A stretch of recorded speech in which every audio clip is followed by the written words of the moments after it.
halos maitlog o mazero raw ang benta ng mag-amang Roger at Jacob nung nagtinda sila ng balut nitong Lunes sa kanilang pwesto sa Barangay Washington sa Surigao City, Surigao del Norte. Pag walang balot, wala kami kinikita.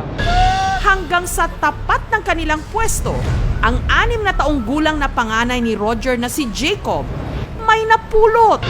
Sobre na sa loob, may nakasilid na pera. Bundle ng tigfa 500 pesos. Kinabahan po kasi malaki yung pera yung nakita ko.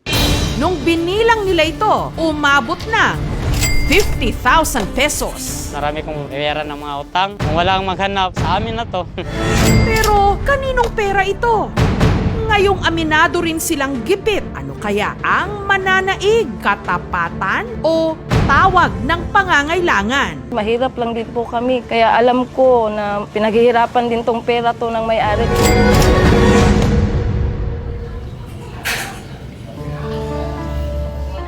Sa pagtitinda ng balut, binubuhay ni Roger ang kanyang pamilya. Diyan na lang namin pinakakasya. Yung magastusin namin araw-araw. Ang hirap kumita ng pera kung hindi ka kayod, walang kakainin.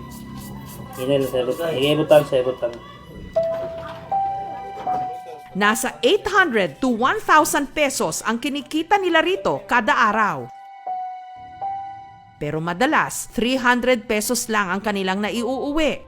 Halos napupunta lang daw kasi ang kanilang benta, pambayad utang sa niloan nilang 35,000 pesos.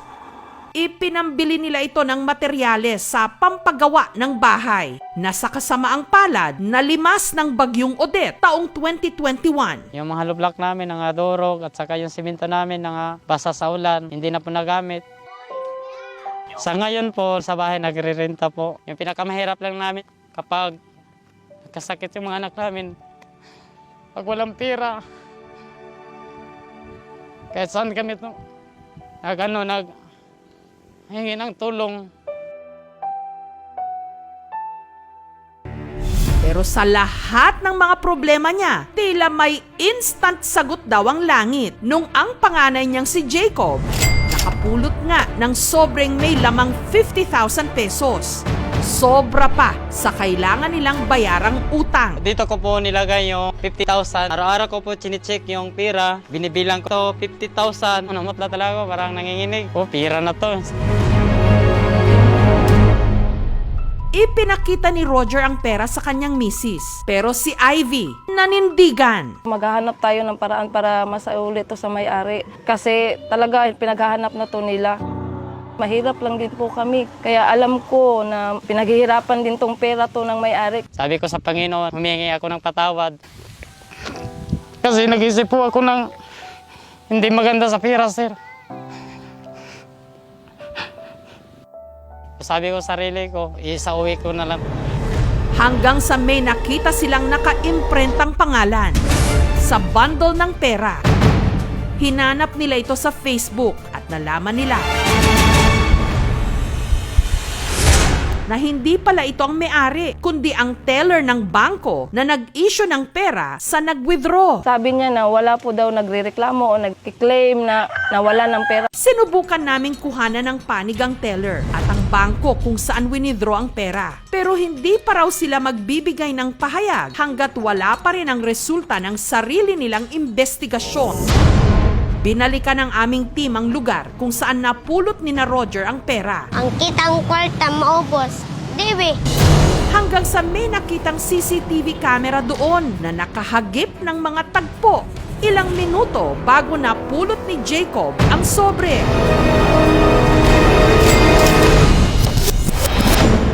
Sa kuha ng CCTV, makikita ang isang babae na bumaba sa itim na kotse, naglakad sa bangketa, kasama ang hawak niyang bata. Maya-maya pa, nalaglag na ang sobre. Lumingalinga siya at nagpatuloy sa paglalakad. Pero may isang bagay na palaisipan sa mga otoridad. Baka may nagbigay ng instruction to sa kanila. Diyan nyo ibaba, diyan nyo ihulog.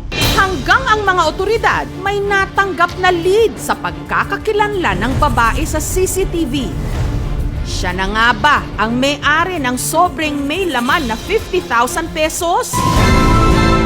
Sinadya nga ba niyang iwan ang pera Sa investigation namin, yung pera talagang Ano ang kanyang motibo? First time talaga ang mangyari dito. Tuloy ang investigasyon sa aming pagbabalik.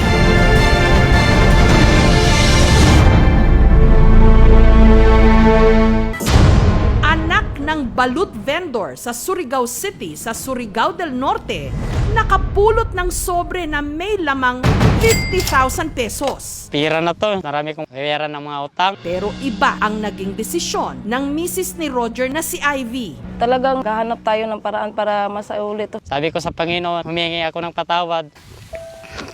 Kasi nag-isip po ako ng hindi maganda sa pera, sir. Sabi ko sa sarili ko, isauwi ko na lang. Sa pag-review ng CCTV sa lugar, nakita nila ang isang babae na hanggang balikat ang buhok, nakasuot ng blue-green na damit at asul na shorts.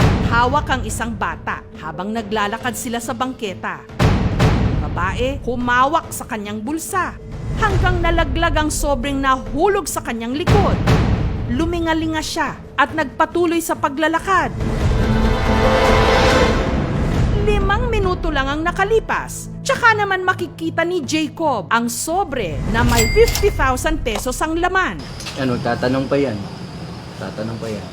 Kaya nga nire-require ng ating batas na ipanawagan muna yung nawawalang bagay para mawala po yung presumption na yan ay iyong ninako kapag hindi mo pinanawagan. Ito'y proseso ng batas para masabi natin na inabandon. Inireport ito ni na Roger sa mga otoridad.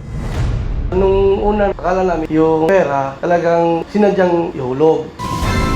Hanggang nitong Biyernes ng gabi, ang aming team nakatanggap ng tip sa mga otoridad na natuntun na nila ang babae na nahagip ng CCTV.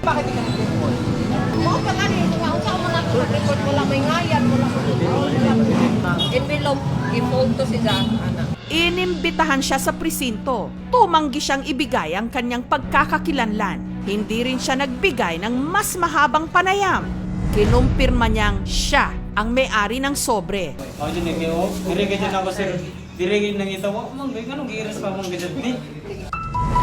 Na hindi raw niya napansing nalaglag. Itinanggi niyang sinadya niyang ihulog ang pera. Niloan daw niya yon para sa kanyang pagpapagamot. Happy talaga na nasa uwi namin. Kailangan talaga nilang pera. Salamat sila sa amin na uwi namin yung pera dahil yun sa anak ko. Sa mga nakakapulot ng hindi sa inyo, sana naman na maging kagaya tayo nila na hindi natin angkinin ang hindi sa atin. Nung una akala namin yung pera talagang sinadyang ihulog. Pero sa investigation namin, sir, in-interview namin yung may-ari. Nakita namin sa reaction nila, sa statement nila, consistent sila, tsaka sila talaga yung may-ari. Sa amin, sa Surigao City Police Station, So clear na yung kaso nito. Balot man ng pagsubok at problema sina Roger, gipit man sila at lahat ng dahilan nasa kanila para pagkainteresan ang napulot nilang pera, hindi pa rin daw sila magpapasilaw dahil isa raw sila sa mga mas nakakaintindi sa pakiramdam ng nawalan. Mahirap lang po kami. Importante po sir na hindi may makagawa ng hindi maganda sa iba yung pera magamit namin na hindi sa amin.